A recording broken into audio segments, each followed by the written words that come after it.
राधे राधे सभी को पता है कि वरुथनी एकादशी का व्रत आ रहा है।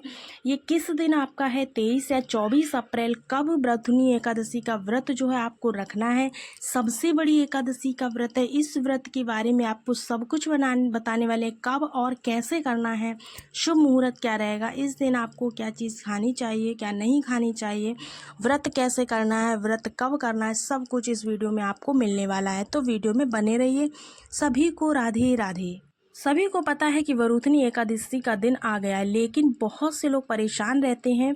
मतलब कहने का है कि क्या है कि काफ़ी लोग ये कह रहे हैं कि किस दिन एकादशी का व्रत रखा जाएगा, 23 को या फिर 24 को। तो इस कन्फ्यूज़न को आपको दूर करना है तो इस वीडियो में बने रहिएगा।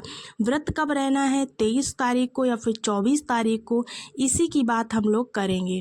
चावल आपको कब खाना है और पारण कब करना है, इसकी भी बात इस वीडियो में करने वाले हैं। साथ ही साथ आपको बता दें, बहुत ही प्यार से, बहुत ही अच्छे से आपको इस वीडियो में सब कुछ बताने वाली हूँ। देखिएगा, वीडियो को पूरा देखिएगा। यहाँ पर आप सभी को बताती हूँ कि आपको जो वरुथनी एकादशी का व्रत है वो कब रखना है, शुभ मुहूर्त इसका कब रहने वाला है, तिथि कौन सी रहने वाली है, ठीक है ना। देखिएगा, जो एकादशी तिथि आपकी है वो 23 अप्रैल को शाम के 4:43 पर लगेगी, ठीक है ना। अब अगर आपने गुरु जी की कथा को ध्यान से सुना होगा या फिर आपने उनको अच्छे से फॉलो कर रखा होगा तो आपको पता होगा कि गुरु जी ने इस वार को हमेशा कहा है कि कभी भी एकादशी का जो व्रत है वो अगर 10वीं तिथि से लगता है, कब लगता है, 10वीं तिथि के साथ, तो आपको क्या करना है, आपको अगले दिन का व्रत रखना होता है, ठीक है ना। तो कहने का तात्पर्य ये है कि 23 तारीख को शाम को एकादशी का व्रत रख लग रहा है, लेकिन आपको जो व्रत है वो 24 तारीख को रखना है। कब रखना है, 24 अप्रैल को, ठीक है ना। इस चीज़ का आपका कन्फ्यूज़न दूर हुआ होगा। 23 को ना रख के आपको 24 तारीख को एकादशी का व्रत रखना है, जो वरुथनी एकादशी है। 24 तारीख को व्रत रखने का कारण यह है कि हम अगर यह व्रत कर रहे हैं द्वादशी तिथि को देख के, और दूसरा कारण यह भी है कि हम देख रहे हैं उदया तिथि जो है, उदया तिथि देखकर अगर व्रत करते हैं तो इस हिसाब से हमारी जो एकादशी का व्रत है वो आपको 24 तारीख को ही रखना है। यानी कि उपाय, जो व्रत उपाय जो भी करेंगे आप 24 तारीख को करेंगे। इस चीज़ का विशेष से ध्यान दीजिएगा। साथ ही साथ आपको बता दें दोस्तों, यहाँ पर डेट की जो बात की है, डेट आपको यहाँ पर क्लियर हो गई है।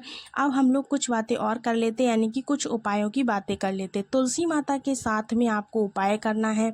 24 तारीख को आपको उपाय करना है। इस दिन पड़ रहा है गुरुवार। गुरुवार के दिन अगर तुलसी माता की जड़ में हमें जल समर्पित करने से हमें सुख, शांति और समृद्धि मिलती है, ये बात सभी लोग जानते हैं। लेकिन अब 24 तारीख को गुरुवार तो है ही, साथ ही एकादशी पड़ रही है, तो आप ये गलती बिल्कुल मत करना।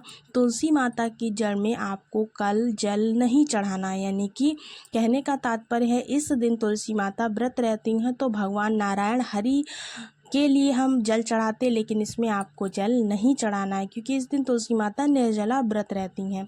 तो भूल कर भी इसमें जल मत चढ़ाना, आपको दोष लगेगा। इसीलिए ध्यान रखिएगा, एकादशी के दिन माँ तुलसी की पूजन तो आप कर सकते हो, आराधना आप कर सकते हो, दीपक आप प्रज्वलित कर सकते हो, लेकिन जल मत चढ़ाना। इस चीज़ का विशेष से आपको ध्यान रखना है। साथ ही साथ दोस्तों, अगर उपाय की हम बात करते हैं तो उपाय आपको कुछ इस प्रकार करना है। ये उपाय मैं आपको हर बार एकादशी पर बताती हूँ। देखिए, हमेशा ही याद दिलाती हूँ। इस उपाय के लिए सबसे पहले समझ लो कि इस उपाय का जो फायदा है वो क्या होने वाला है। ये उपाय आपको धन संपदा के लिए करना। अगर आप धन संपदा चाहते हैं, घर में आपकी बहुत ज़्यादा दिक्कत है, कमाई तो बहुत होती है पर पैसा नहीं बच रहा है, खर्चे बहुत ज़्यादा हैं घर में, तो आपको इस उपाय को ज़रूर से करना है, ठीक है ना। इस उपाय को करना कैसे है, इसके लिए आपको क्या लेना है। देखिए, इसके लिए आपको सबसे पहले लेनी है 7 बेलपत्र। कितनी लेनी है, 7 बेलपत्र लेनी है, कहीं से भी टूटी फूटी कटी फिटी ना हो। साथ ही साथ आपको क्या लेना है, एक लोटे में जल भरकर रखना है। क्या लेना है, जल।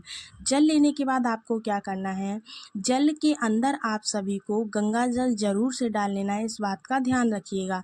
साथ ही साथ अगर आपके पास में गंगा जल की मात्रा ज़्यादा है तो आप पूरा लोटा जल से भर लीजिए, कम है तो आप कुछ बूंदे उसमें डाल लीजिए, ठीक है ना।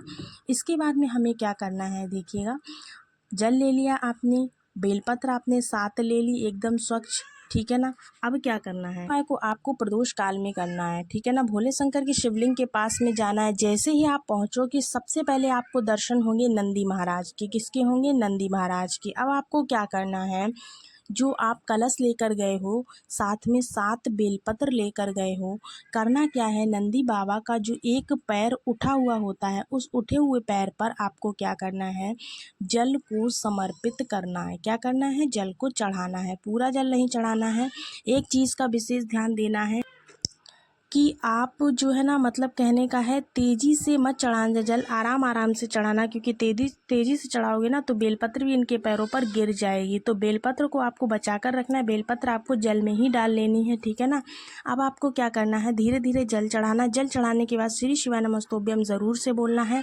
साथ ही साथ जो बचा हुआ जल है उसको आपको ले जा कर के महादेव की शिवलिंग पर समर्पित करनी है। जो 7 बेलपत्र है, 7 की 7 बेलपत्र आपको जल आपको समर्पित करते समय क्या करना है, आपको आपका फेस उत्तर दिशा की तरफ रखना है। साथ ही साथ दोस्तों आपको बता दें कि आपके पास में कलश में जो जल है उसी में से एक एक बेलपत्र आपको निकाल लेनी है, यानी कि 7 की 7 बेलपत्र निकाल करके एक साथ इकट्ठी महादेव की शिवलिंग पर आपको समर्पित करनी है। अपनी दुख, अपना पीड़ा, अपनी व्यथा कहते हुए कुंदकेश्वर महादेव का स्मरण करते हुए आपको इस उपाय को करना है।